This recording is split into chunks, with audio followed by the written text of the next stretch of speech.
Hai Ganjaris people, Leon Alexander here. Welcome to Ngopi Manis, ngobrol opini pemuda Indonesia bersama Ganjaris. Yo! Hari ini kita kedatangan tamu spesial lagi.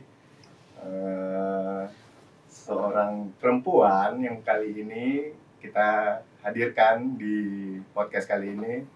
Perempuan yang sangat berprestasi, yang sangat luar biasa, prestasinya sangat banyak sekali. Baik itu di nasional maupun di internasional. Langsung aja kita perkenalkan. Halo Visna. Ya, Mas. Apa kabar Visna? Baik. Kenapa kok grogi sih? Santai. Oh, ini podcast pertama? Iya, betul. Serius? Jadi first time podcast tuh sama Ganjaris ya? Wah, suatu kebanggaan loh. Suatu kebanggaan loh Ganjaris loh, kedatangan tamu spesial, apalagi Visna ini selaku ketua TKRPP di Depok, terus organisasinya banyak banget nih. Di sini ada Iluni UI sebagai kepala Women Empowerment Center ya. Oke. Terus ada pengurus pusat Federasi Panjat Tebing Indonesia. Ternyata cantik-cantik kayak gini. Atlet lo guys, ngeri. Jadi udah biasa manjat tebing ya? Ya lumayan. Mau dipanjat? Ayo kita manjat bareng. Kalau manjat hati orang udah bisa. Itu nggak terhitung kali, Leon. Oh, nggak terhitung. Seneng loh bisa ketemu lagi kita udah sekian lama nggak ketemu loh. Udah berapa lama kita ketemu ya? Terakhir ketemu pas rambut kamu putih kan ya? Wih, kok kayak dejavu ya? Iya, biasanya kan orang rambutnya kan hitam dulu baru putih. Iya, ini kebalik ya? Kamu kebalik. Dulu baru hitam. Oke. Ya, Ganjaris people, kita langsung aja kita ngobrol sama teman tamu kita hari ini, Visna. Yang pasti obrolan kita hari ini bakal seru banget. Kita akan ngebahas tentang banyak hal tentang seputar perempuan, karena Visna sendiri ini seorang aktivis perempuan. Dan kita akan ngobrol juga tentang Pak Ganjar pastinya. Yoi. Ya, langsung aja Visna. Boleh sharing dikit nggak sih, gimana kamu bisa terjun ke dunia panjat tebing tuh kayak menarik banget ya, karena terus terang gue tahu banyak atlet panjat tebing di Indonesia ini, apalagi yang perempuan, tapi baru kali ini gue tahu ada atlet panjat tebing perempuan yang mau terjun di menjadi aktivis gitu loh. Gimana cerita, bisa sharing dikit nggak? Jadi memang kan dulu aku pencinta alam. Oh, oke. Pas di kampus Mapala ya? Mapala UI. Siap, Mapala UI. Ngeri. Mana nih suara-suara teman-teman Mapala UI nih? Pasti kenal dong yang namanya Visna ya. Jadi memang di Mapala UI aku ngambil Kevin telusur gua, Leon. Apa? Telusur gua. Aslinya ngambil itu. Tapi kan kalau telusur gua, kalau gua kan turunnya kan ke bawah ya. Nah kadang-kadang butuh manjat, itu perlu manjat. Oh, oke. Terus suka sama manjat. Berarti kamu, sorry potong, kamu berarti lulusan UI ya? Lulusan UI. UI kamu jurusan apa? Kalau jurusan ngambil arkeologi. Ngeri arkeologi. Kayak ini jurusan eksklusif banget ya, nggak semua orang ya bisa ngambil jurusan arkeologi. Jadi dari arkeologi itu akhirnya kamu aktif di Mapala gitu? Aktif di Mapala. Oke. Terus biasalah kalau Mapala kan punya teman-teman jaringan. Nah pas saya kerja, kebetulan bos gue jadi ketua umum. Oh, oke. Nah akhirnya gue terlibat lagi. Ketua umum apa nih? Ketua umum Federasi Panjat Tebing Indonesia. Oh, oke. Akhirnya kamu diajak masuk ke situ. Diajak masuk lagi. Iya. Sebelumnya udah masuk. Udah masuk. Terus gua kan kuliah di luar. Ya udah lepas di kan luar ya. mana nih? Kasih tahu ntar orang pikir alam bakal lagi, di luar alam bakal. Kuliahnya di Belgia. Oke, Belgia. Kuliah sebagai jadi pacar sebenarnya waktu itu. Ya. Kayaknya beda segmen aja tuh kuliah. Ya oke, kuliah. Oke, terus kerja. Tapi kan kalau kerja masih main kan kalau pecinta alam ya. Jadi itu kamu S2. Arkeolog juga? Bukan. Apa? Social Studies. Iya, kebetulan memang suka banget sama aktivisme, ya udah. Oke. Jadi dari situ akhirnya kamu balik lagi ke Indonesia, masuk ke Panjat tebing. Panjat tebing lagi. Iya. Di situ kamu jadi Jadi Deputi Sekretaris Jenderal. Deputi Sekretaris Jenderal. Pengurus pusat. Luar biasa, Fisna. Jarang, soal perempuan jarang banget. Iya, jarang banget. Jarang banget ya. Cuma satu struktur cuma 3 orang. Oh iya. 4. Sampai sekarang. Yang kebungsuan sekarang. Tapi rata-rata memang segitu sih. Jarang perempuan yang masuk di pecinta alam ini ya. Yang high risk kan, panjat tebing termasuk high risk kan, selain arung jeram dan selain aerosport. Oke. Nah terus kamu udah ngelakuin apa aja sih, kan kalau kamu bicara kamu aktif di aktivis perempuan ya, pasti itu berkaitan dengan masalah-masalah yang ada tentang kaitannya dengan perempuan di Indonesia pastinya kan. Apa aja sih yang udah kamu kerjain selama ini? Kalau saya tuh paling concern sebenarnya soal perempuan muda, dia berkarya gitu ya. Karena sambil minum ya, kalau minum ya. Ini kopinya warnanya bening nih. Oh iya dong. Terus gimana?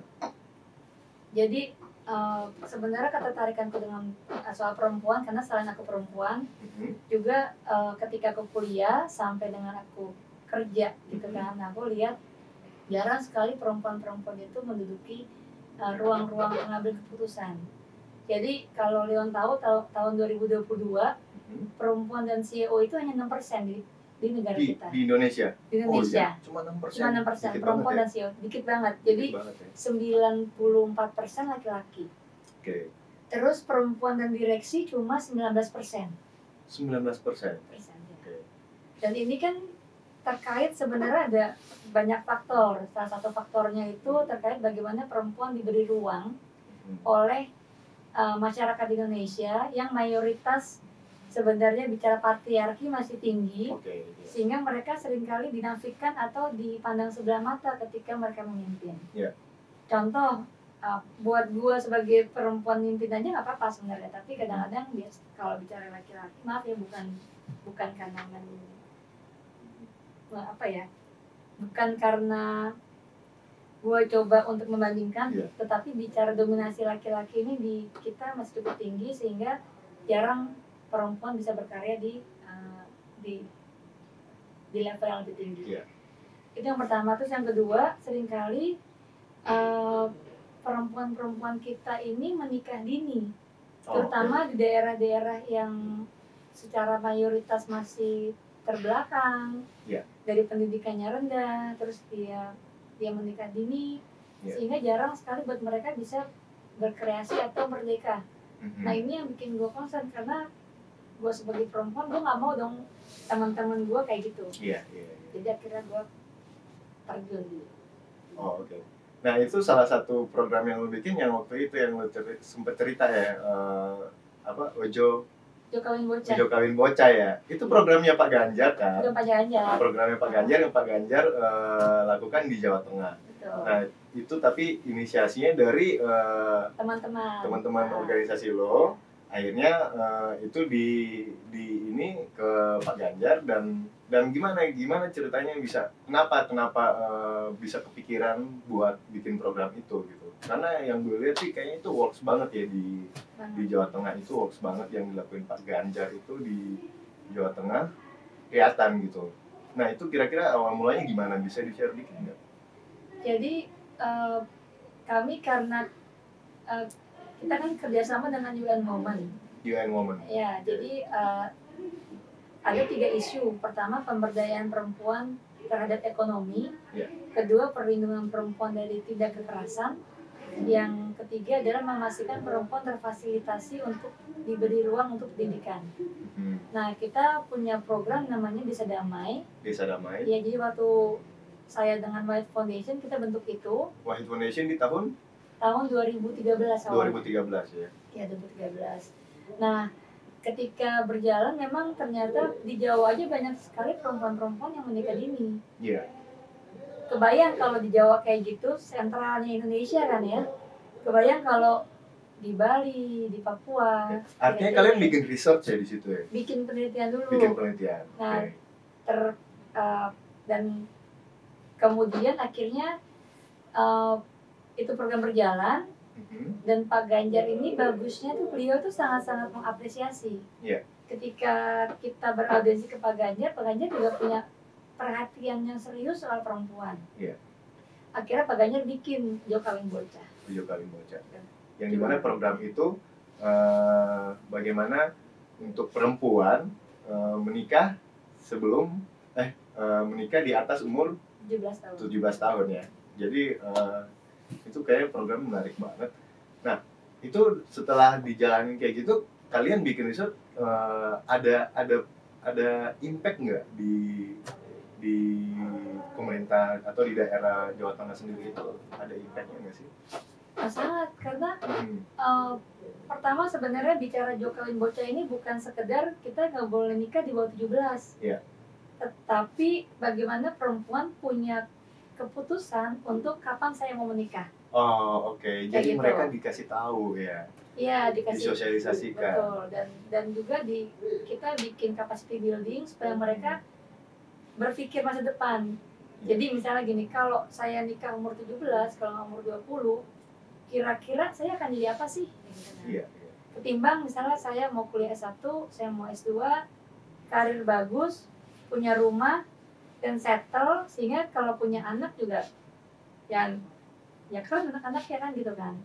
Jadi konsepnya adalah satu, perempuan punya pengambilan keputusan untuk dia berpikir. Yang kedua adalah jangan sampai nih anak-anak sebelum umur 17 tahun dia nikah, karena dia akan kehilangan ini masa muda mereka kan. Kehilangan momen mereka. Jadi sekolah, bermain, terus dia menimba ilmu. Jadi itu yang jadi konsepnya Pak Ganjar gitu. Nah, ini memang teman-teman masyarakat sipil sangat-sangat mendukung. Nah, akhirnya ini program jadi program prioritasnya Provinsi Jawa Tengah. Oh ya, jadi program prioritas ya. Betul. Dan emang keren banget sih. Saya tuh suka sama Pak Ganjar karena Pak Ganjar ini dia itu melihat sesuatu bukan sekarang. Dia ngelihat nih kira-kira Jawa Tengah satu ya. Jawa Tengah 5 tahun lagi kayak apa, 10 tahun lagi kayak apa, meskipun dia hanya 10 tahun gitu. Tapi dia melihat sampai 20 tahun ke depan, kalau saya bikin program ini dampaknya kayak apa. Nah, terbukti contoh di Klaten. Pas saya masuk tahun 2017, itu program dijalankan. Satu desa itu program udah dijalankan dari tahun 2000. Dari zamannya Pak Ganjar Gubernur kedua. Oh iya, 2007 kan? 2019 sampai 2000 sekarang. Iya, 2019 ya. Iya. Di 2017 kita inisiasi.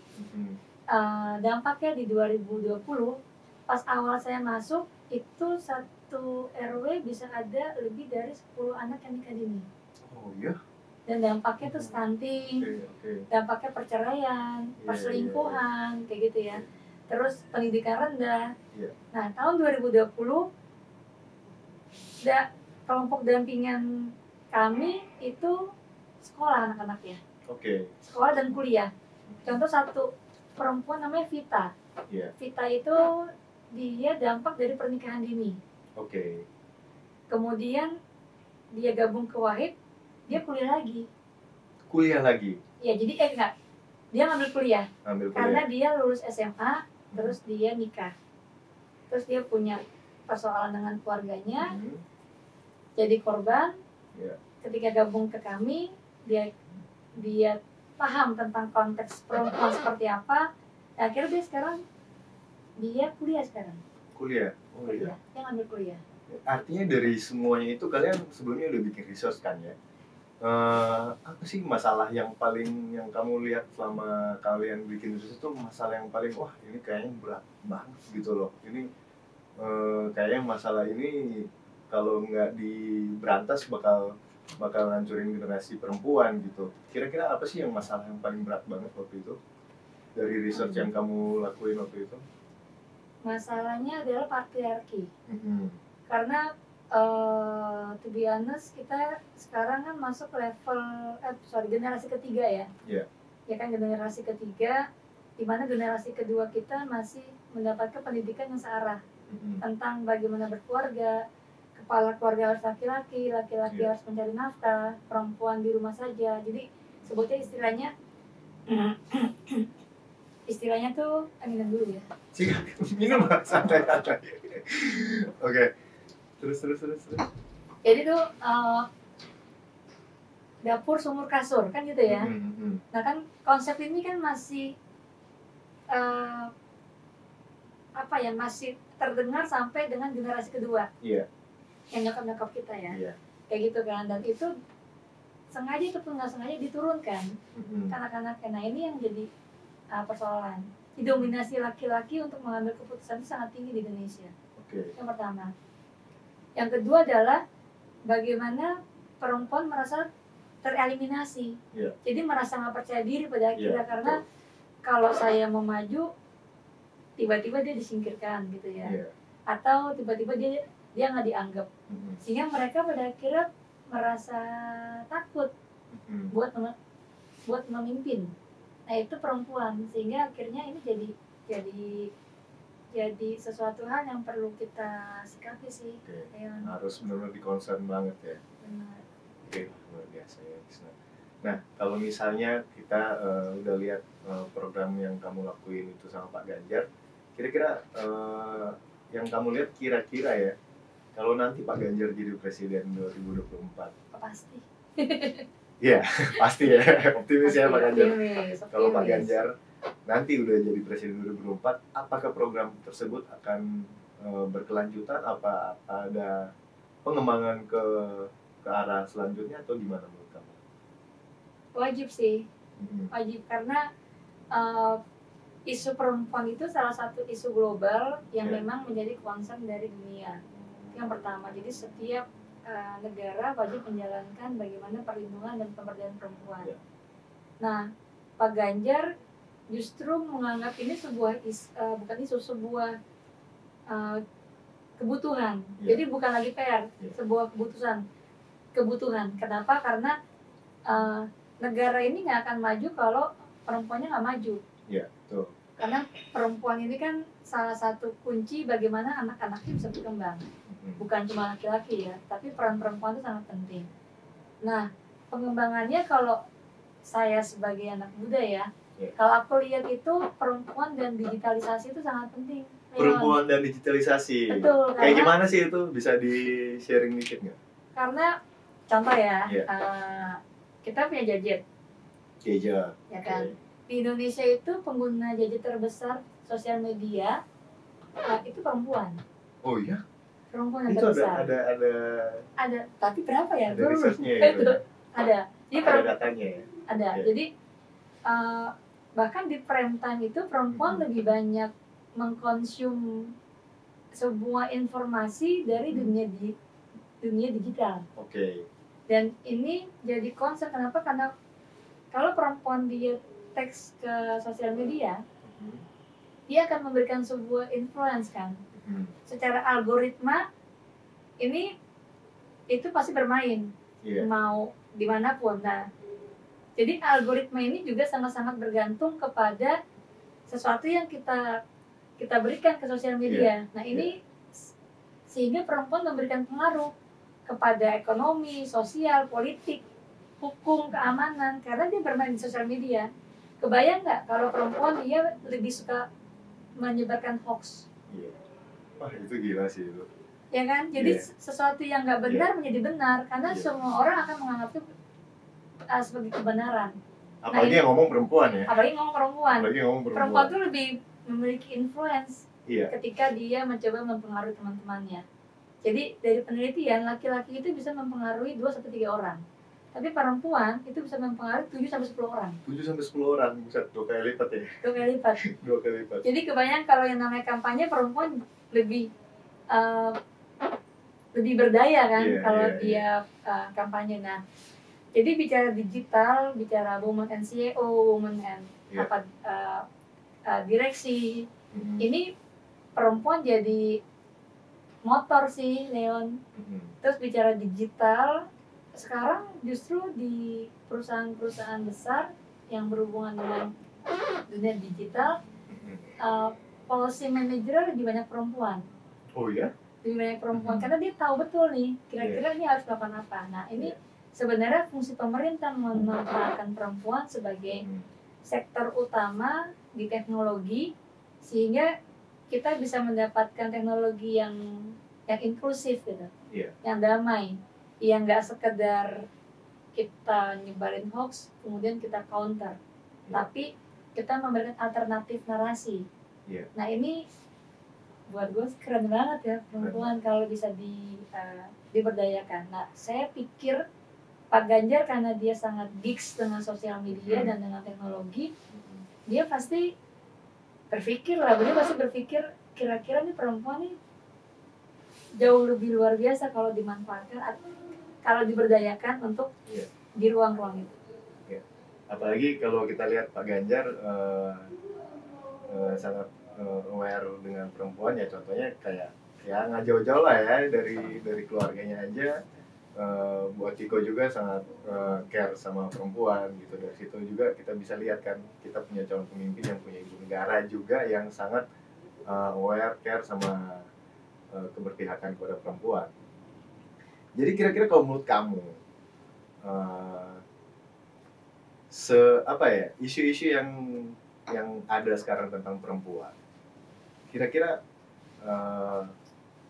kalau Pak Ganjar jadi presiden 2024, itu isu-isu itu bakal ini nggak ya?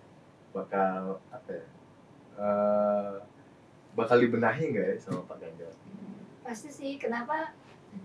Kalau aku lihat justru bukan bakal dibenahi, beliau sudah melakukan itu. Sudah melakukan itu ya? Sebagai gubernur, beliau punya ruang interaksi teknologi kan? Apa namanya? Aku lupa.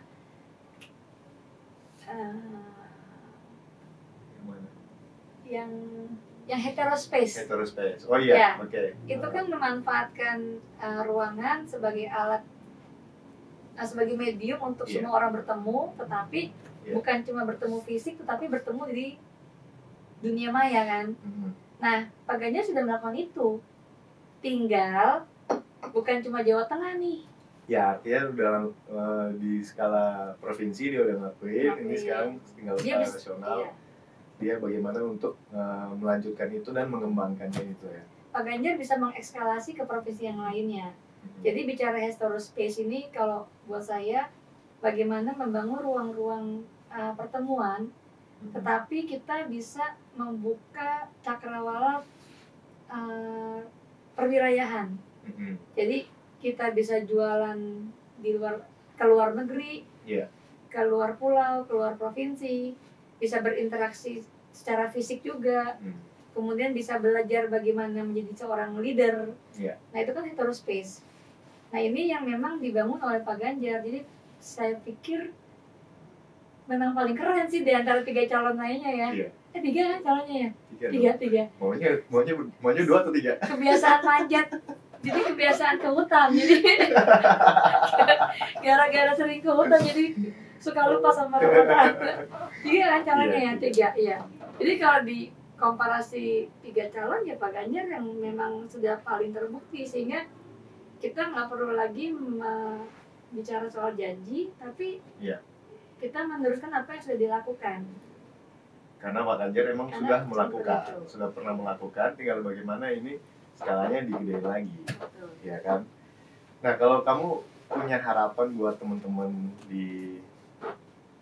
di rumah mungkin yang lagi nonton ini, kamu sebagai perempuan Indonesia, apa sih harapan kamu buat Pak Ganjar? Apalagi kalau kita lihat banyak banget isu-isu tentang perempuan ya yang kamu cerita tadi, perempuan tuh masih disepelekan, masih dianggap sebelah mata. Harapan kamu apa sih? Kalau saya pertama berharap soal pendidikan. Jadi membuka ruang-ruang pendidikan bagi perempuan itu sebuah hal yang mutlak. Terus yang kedua adalah memberikan ruang-ruang kesetaraan bagi perempuan untuk memimpin, entah sebagai CEO, sebagai direksi, atau sebagai menteri. Kenapa menterinya sekarang masih lebih banyak laki-laki ketimbang perempuan? Secara logika sebenarnya kalau 50% per 1 ya, kayak di Jerman aja Angela Merkel bisa jadi Perdana Menteri.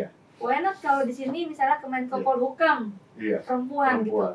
Gila, keren banget. Keren kan ya? Iya, keren banget. Misalnya, usah gitu, Sri Mulyani aja udah keren itu ya. Benar kan? Jadi banyak sebenarnya perempuan-perempuan kita yang memang berdaya gitu. Atau misalnya Menpora deh. Kenapa nggak perempuan? Banyak dari misalnya dari Fisna ya? masih pemudaan lah. Amin dong. Atau misalnya ya banyak sebenarnya ruang-ruang di pengambil kebijakan kita bisa mensortir perempuan-perempuan yang tangguh yang memang punya result yang oke gitu ya. Terus dia punya vision yang besar ya dijadikan pemimpin gitu.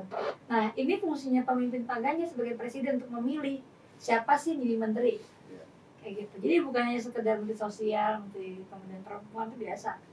Tapi ruang-ruang khusus di mana dominasi laki-laki itu cukup besar, saya pikir bisa kok perempuan memimpin itu. Kegedean gak sih mimpi gue? Enggak dong. Yang penting mimpi yang gede dong daripada mimpi yang kecil. Iya kan? Kalau mimpi kan di atas langit. Iya. Kalau jatuhnya di bintang-bintang. Iya. Masuk Pak Eko. Ngopi dulu. Sesuai nama segmen kita kan.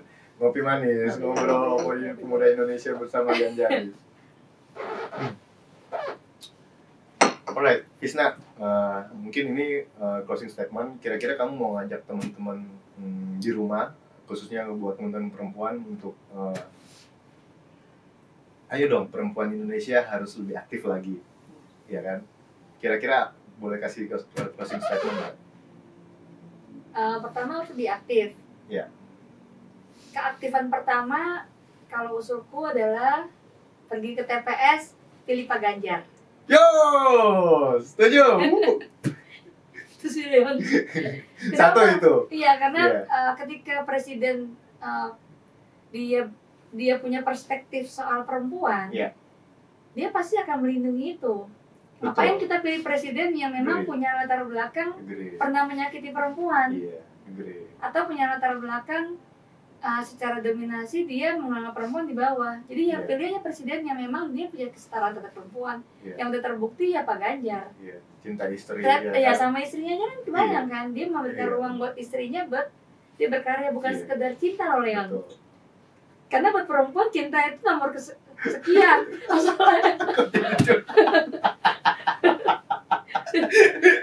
Jadi cintanya Pak Ganjar itu ditunjukkan dengan istrinya diberikan ruang-ruang untuk berkarya. Itulah Pak Ganjar. Sehingga ngapain lagi kita pilih yang lain?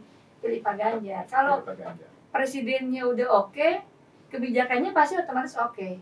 Alright, gitu. Keren sekali. Ini kayaknya bisa jadi apa namanya? Apa sih quotes of the day? Apa sih? Jadi cinta nomor sekian ya. Asik. Quotes of the day by Fisna. Alright, Ganjaris people, kayaknya kita kalau ngobrol sama Fisna nih nggak berasa gitu, udah tiba-tiba udah setengah jam aja. Dan kayaknya waktunya kita nggak cukup ya setengah jam, mungkin kita nanti next time bakal harus ini lagi ya, ngobrol lagi, kita bikin podcast bareng lagi mungkin sama Pak Ganjar kali kita podcast bertiga ya. Seru. Iya kan? Boleh banget. Kan kamu punya akses langsung ke Pak Ganjar kan? Ini luar biasa loh. Ngefans. Alright, teman-teman Ganjaris yang ada di rumah, terima kasih buat teman-teman yang nonton. Please like this video, subscribe, share kemana-mana, share ke teman-teman kalian, share ke keluarga kalian, karena menurut gue ini talk show yang sangat menarik, yang mempunyai manfaat buat kalian semua. Yo, sampai ketemu lagi di minggu depan. Saya Leon Alexander dan Fisna. Bye. Bye. Thank you Fisna. Thank you Leon.